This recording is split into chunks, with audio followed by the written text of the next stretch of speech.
Greetings! Welcome to the devlog for update 79 of Hot Dogs, Horseshoes, and Hand Grenades. We're going to start off as always with a quick sound check. Make sure speakers aren't up too high.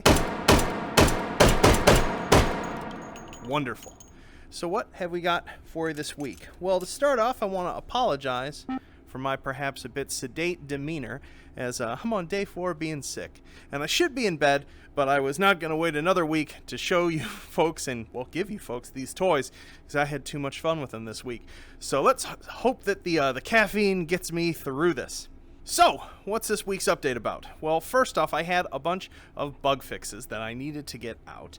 And along the way, when I was just sort of chilling, and usually when I chill out, I like to implement firearms. I've done it so much over the past 3 years, it's quite comforting. So I decided to fill out a category that has not gotten enough love, which is revolvers. And boy howdy, we have got a lot of them for you today. So what we're going to do is we're going to start off with the double action ones, move on to the single action ones, and then pop over to the proving ground to take a look at one final one. To start with, we are going to look at, we basically replaced 2 of the existing models in the game. One, because it was just completely misidentified and misnamed and was a very early gun that I got in a pack of assets during the first year of the game and have been waiting to replace. And the other, just because I managed to get a sort of related set and the texturing looks better on it. So basically what we're starting out with is the SW29. Ooh, look at those hand grips. Beautiful. So this is our new model for this. Scaled a little bit more consistently.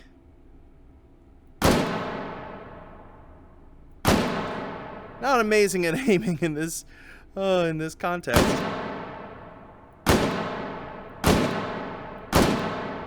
Wonderful. But she's a beaut. Absolute beaut. And to go with it, we not just have the 29, we've got a longer barreled, for those of you who like that just preposterously longer barreled look. We've got this 629. You can see it's got a slightly more molded, less traditional grip. Remember, the difference between double action and single action pistols is that we can just pull the trigger repeatedly on this to fire it.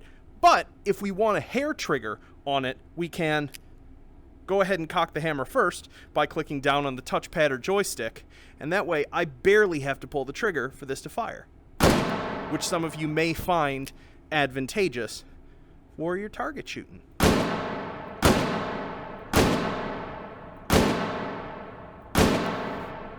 Not bad.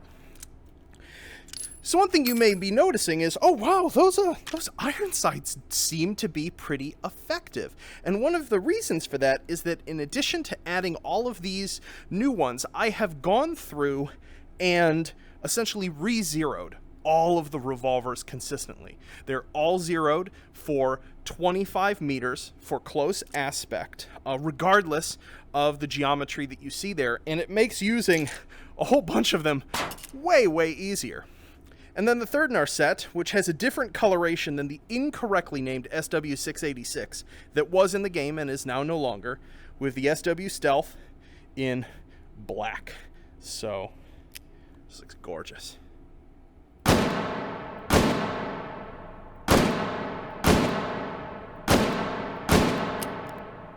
Wonderful. Wonderful.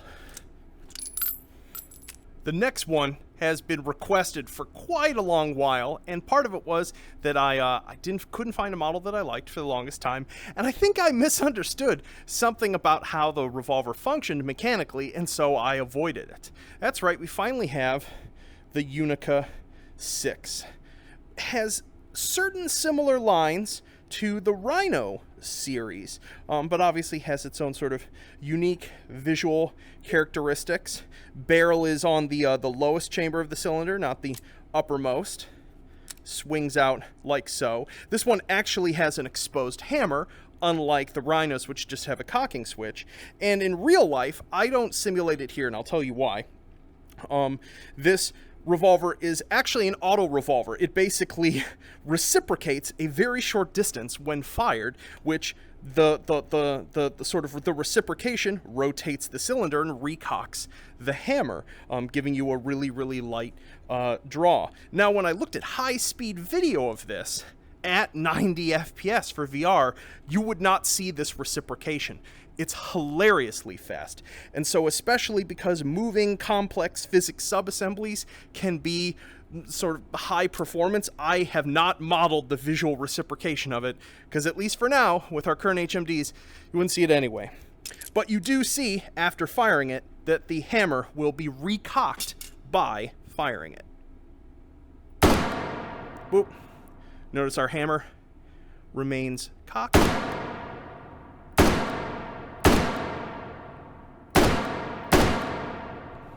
Wonderful.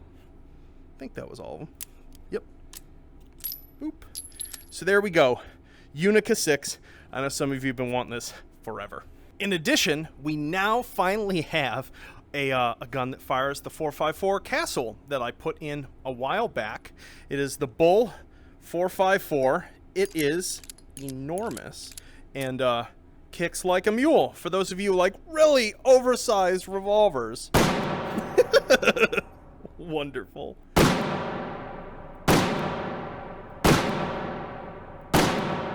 I like that one. There you have it.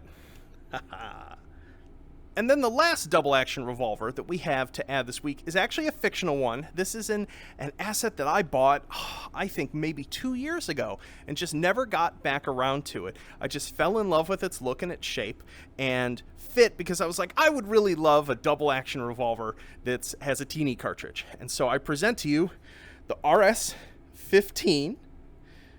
Look at that cutie. Absolutely love it. It's a top break, and it is chambered in 22 Winchester Magnum.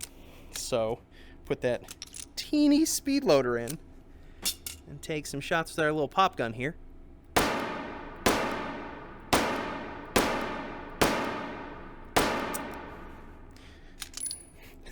Wonderful.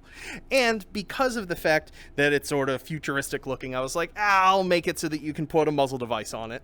Do note that because this is so small and controllers are large, you may need to actually put the revolver down on a surface, attach the suppressor, and then screw it on like that with it just sitting there to be able to even get it on.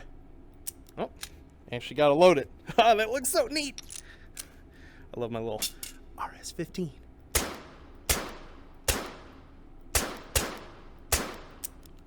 Got yourself a little stealth double action now. Before we move on to the single actions, I do want to show you changes to two of our existing revolvers. The first of which is our top break Webley, which a whole bunch of you have asked for a long while for a speed loader. So with thanks to Stefan, we now actually have the historically accurate speed loader. This was apparently one of the first revolver speed loaders. It just looks gorgeous. So let's pop that in there. Take our shots.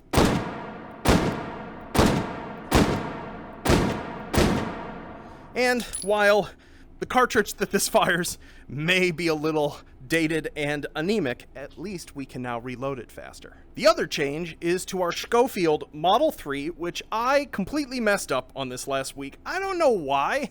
I thought this was double action. I think I was just tired and didn't even think about it.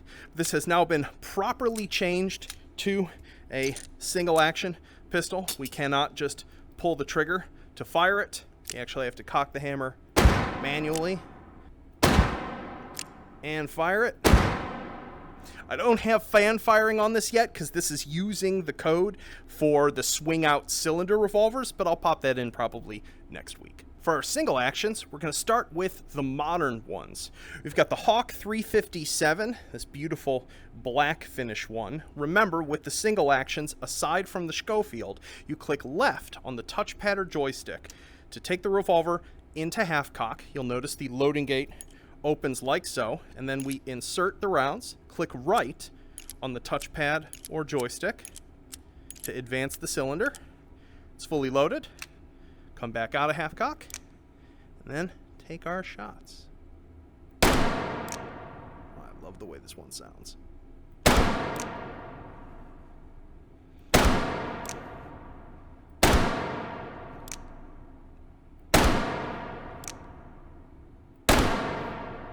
Wonderful.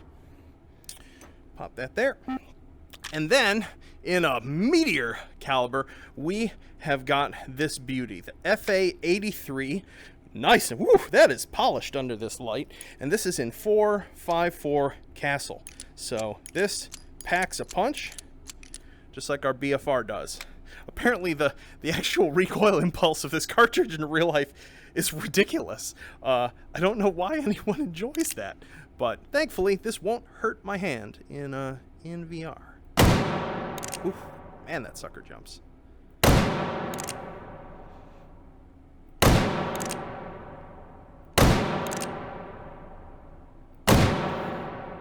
Wonderful. And of course, once we're in half cock, we can either press the ejector up here or just pull the trigger, just for convenience, as we advance and dump out the cartridges. In terms of historical single actions, I've actually got a bit of an unusual piece here.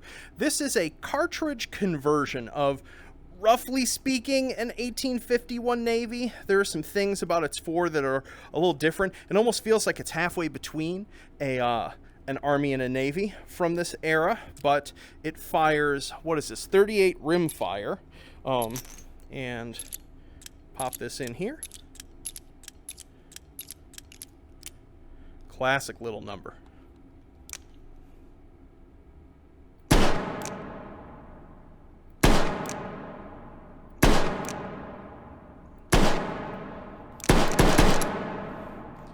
Wonderful.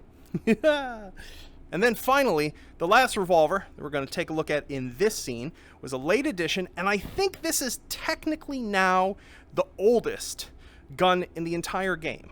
From the information I looked up, these were manufactured as early as like 1860, and this is the Ladies' Companion Pepperbox revolver, historically chambered in like 22 rimfire. I put 22 LR in it just because I was tired and didn't want to make another cartridge. So pop this in here. Doesn't even have a loading gate. It's so teeny. It's got one of those absolutely tiny triggers that barely moves. It's a little challenging to aim, what with there not being any iron sights on it. Oh, a little far to the left. Oh, a little high. Oh, still a little high.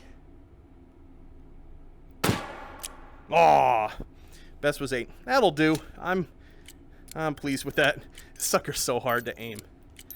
So there you have it. Let's jump over to the proving grounds now and take a look at the last revolver that was added, and also take a peek at some other changes to the game this week. And now, for the last revolver in this set. Every now and again I like doing something just ridiculous and fictional. And I had this revolver model laying around. It was technically supposed to be like in like 500 SW, but that wasn't terribly exciting. Already had a bunch of stuff in that cartridge, and I wanted to, I think a bunch of you know that I like ridiculous revolvers. And so here we have the B600. It's enormous. It's like Nerf gun big. And this fires a custom fictional cartridge called the 600 Magnum Bolt. It comes in JHP, which, as you might expect, is quite effective against soft targets. It has an AP round, like so, that will go through even the level 3 and cause a bleed out. And the main reason for making this is this ridiculous cartridge. I wanted to combine the concept of the 10mm DSM's mine cartridge with the way that the needle stick out of the Meat Fortress metagun. So we now have, let's see if it wants to stick for us. It's a little unreliable. Ha-ha! Delayed exploding cartridge. Oh, see, they sometimes bounce off. Still haven't figured out why that happens. There we go. Might be the shape of the collider. Bye! Take it! Blammo! Oop, we still had a couple in there. Also quite fun to say grab ourselves. Here we go. Oh, that didn't stick in. Lol. Let's try to stick it in here. Oh, not far enough. You can tell I'm sick. I'm so freaking tired. Come on, stick in. There we go. They don't have a huge radius, but enough to be fun without being completely overpowered. Especially with the way they just bounce sometimes. Well, there you have it. The B600. I hope you enjoy this ridiculous thing. A couple other notes about what is different in this build, and then we'll jump out of VR and park because I'm getting tired. The wrist menu has been changed, you will notice. A couple new things. For one, we have cleanup options now for empty mags, speed loaders, clips, etc. All mags, speed loaders, clips, etc. Clean guns and melee objects, all, and these now have a confirm step so that you don't accidentally hit them when you're trying to, say, grab the options panel or something like that. If you're in a confirm, you can just back out by refreshing the panel like that. In addition to that, if we, say, grab ourselves a weapon of some kind, actually, you. I don't know why I'm being fickle today. When we're holding it, you can now see under held object, this tells us we have an AKS 74U, and so it will now be significantly easier when you get something weird out of a crate and take and hold, and you're like, what on earth is this? Boom. You got an answer right there on your wrist menu. And lastly, in the scene, you will notice that our whiz-bang dinger no longer has a ton of stuff around it. All of the banger junk is now found in the item spawner. If we go out to miscellaneous crafting, you will now find the various crafting ingredients for making bangers. They are spawn lockable, so that should hopefully keep that nice and convenient. So just in case anyone panicked, like, oh, where'd it go? One last little thing for You Meet Fortress folks. I was sort of inspired. I went back and I had said a while back I wanted to take another pass in making this, the Balisong, feel better. I have done so. It feels significantly better now, physics-wise. Actually flops around, is significantly easier to open and close. Notice how that doesn't feel like it needs like this super specific motion, moves way faster, actually has some inertia to it. So let me know what you think. This took a lot of fiddling and some help from Cinecat, but I love how it feels now. Stabby, stab, stab. All right, let's get out of VR. I'm exhausted. Yo, I'm still alive. Barely. Anywho, let's quickly go over the other list of important stuff for this week. We've got preliminary support of 2 different plugins in this update. Live Mixed Reality should work now. And if you're like, what on earth is Live? Anytime if you've seen a VR gameplay video and you've seen the person sort of inserted into that gameplay and the video doesn't look like crap, it's Live. It's you know, all the Beat Saber and Pistol Whip and such videos. That is, and the ones where people insert just like random anime characters into their gameplay too. That's also Live. So that should all work. Also, the ForceTube VR system, it's the sort of recoil module for the ProTube and MagTube, is in. It's still preliminary. I'm still tuning values with the creator board. It's going to take some iteration, but it's now in there. And of course, I and he would love to know what you think, those of you with one of those devices. In Rotwieners, there's now a wooden puke bucket up near the Resembler Otron on the 3rd floor, so that should hopefully make crafting teleporter batteries a little less infuriating. The 44 Magnum cartridge has now been rebuilt. It no longer looks the same regardless of which subtype you pick. BFR and the modern single-action revolvers now have a transfer bar safety, so they won't go off if you've got the hammer on a cartridge and you drop it, as should be the case. The SW Model 10, the SW500, and the Triple Regret now correctly have their cylinder rotate counterclockwise as opposed to clockwise. Cool. What else? Oh, I fixed the irritating particle spam that wouldn't go away when you Ubered with the Metagun. It was just like a little typo from when I added a whole bunch of those new sort of power-up effects, which the Metagun utilizes. For the players, fix some floating buildings, trigger on the Bodyguard 38.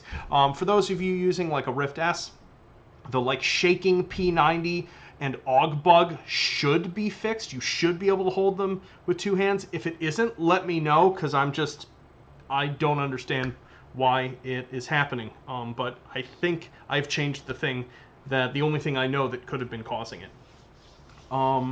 Fix some things involving sound with the Delisle carbine. The 4-letter words muzzle positions are now correct. The Rhino series now actually has, like, when you flip open the cylinder and shut it, it will actually be in the correct position, whereas before it was advancing three chambers each time you opened and shut it. Fixed finally the incorrect orientation of belt segments on the Tombstone. No longer looks ridiculous. Speed loaders have collision sounds. STG-44 crossbolt fire selector now works correctly, so you can tell whether you're on semi or full. A fixed foregrip should now work correctly on revolvers like the BFR, if you use like a pistol adapter to get one in there. The Contender 4570 can no longer be fired via its 4. And hopefully bolt-action rifles should no longer eject their mags if you laser grab them and are pressing on the part of the touchpad that would normally eject the mag as soon as you grab them. So, whew, there we go. That's all of it. As always, if there are bugs or oddities, please post them in exactly one place, the Steam forum bug report section. Not on Reddit, not YouTube. Don't email me them. Steam bug report section. Anywho, I hope you have a blast with all of the new toys. I am now going to finish editing this video and then collapse for a bit before I push the update tonight, which will be at 7 p.m. PST, as always. Hope you all have a wonderful weekend. Peace.